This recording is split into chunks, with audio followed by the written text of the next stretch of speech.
Today's video is going to be getting your first client. The most common question I get all of the time from new entrepreneurs is, David, how do I close my first client? How do I get my first gig?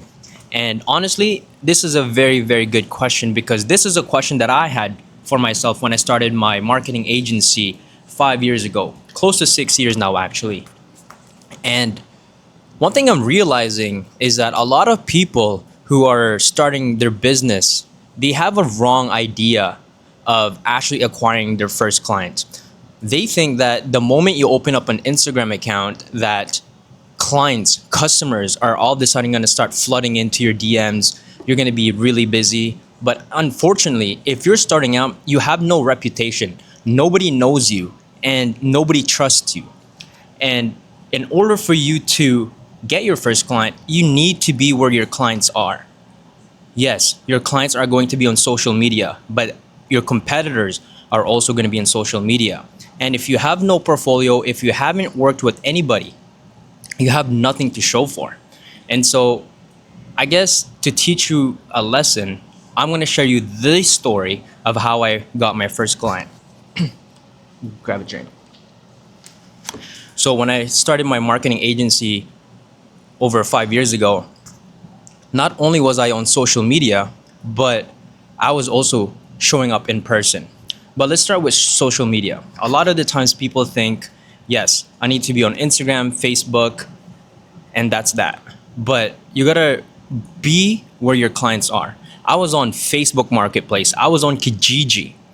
Those are the things that people don't really think about. You might think Facebook Marketplace is just a place for you to sell your physical product, but you can also utilize it as a platform to market and advertise your services. Kijiji is the same concept. A lot of the times people think that you just go on Kijiji to sell your products, but you can also go there and market your service, advertise your service. I was also on Fiverr. I was also on Upwork. So these are just places where people are constantly shopping around for the services that you may be providing. Now, here's the thing.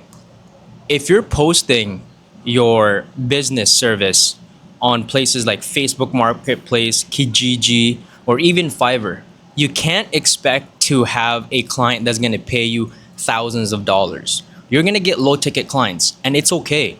A lot of the times people come to me and ask me, David, how can I get my first $5,000 client? How can I get my first $1,000 client? But truth to be told, you're not going to get it right away. You have to work your way up. Yes, it would be nice to close a client that pays you $2,500. It would be nice to close a client that pays you $5,000 a month. But at the same time, you're not deserving of that. You don't even have the work to show for it. And this is perfect because you don't want to mess up with clients who are capable of paying you $3,000 a month, $5,000 a month, $10,000 a month.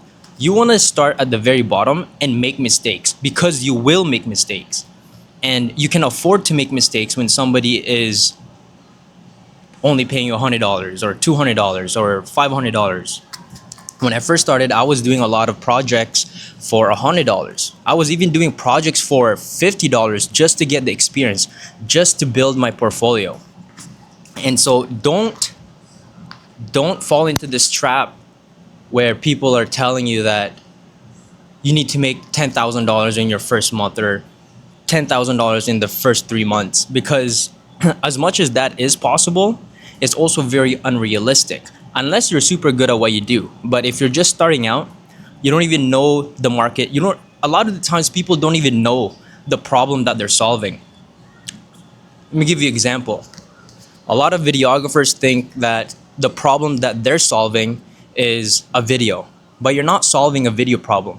You're solving a much bigger problem than that. You're probably, if let's say you're working with a dental clinic, they don't need a video.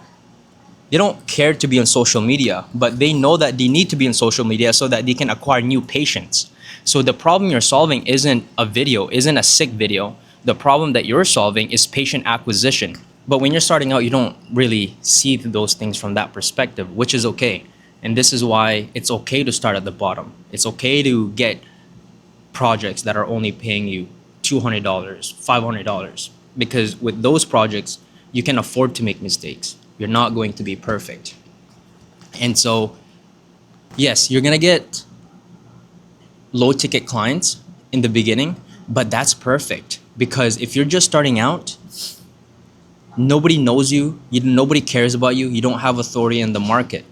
And when you close your first few clients that are low ticket, you might think that, oh, I now have to go through the same process to get another one. But that's when you're wrong. When you close your first client, even though they are low ticket, but if they're an entrepreneur or a business owner, they know other entrepreneurs or business owners. And so you can ask for referral. So if you're actually good at the thing that you say you're good at, you now have leverage to go and ask for referrals. You can either offer them a discount on the next project. You can be like, hey, Mr. Client, do you have anybody that can utilize the services that I'm providing you in exchange for an extra video or an extra service, an extra hour of my work next time we do a project together? So you just have to be brave enough to ask these questions, and you always want to under promise and over deliver. You never want to do it the other way around. It's really difficult to over promise and under deliver because if you're just starting out, reputations go a long way.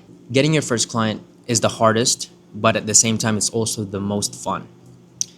I know it's going to be very challenging, but once you're 2 years, 3 years, or 4 years deep into the business, you're going to be able to look back and realize that those were the good old days. As much as it may not be fun, but things become more fun as you get better at it.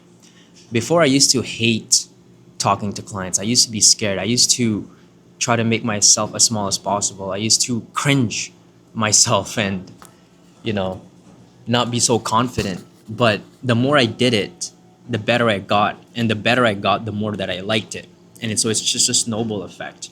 It's hard to like something that you're not good at. And so you just gotta have the grit and you just gotta have the balls to just keep going, even though it's hard and even though it's not getting the results that you're looking for. Things take time. Yeah, moral of the story, don't be afraid to start small. It's good to be a high achiever and know that you want to attract higher tier clients. But like I said, you want to start with smaller ones because those are the ones where you can afford to make mistakes, and you will make mistakes. And if you're not making mistakes, then you're not growing because that means you're not doing anything outside of your comfort zone. Yeah, if you guys have any other questions, please feel free to either message me or just comment down below.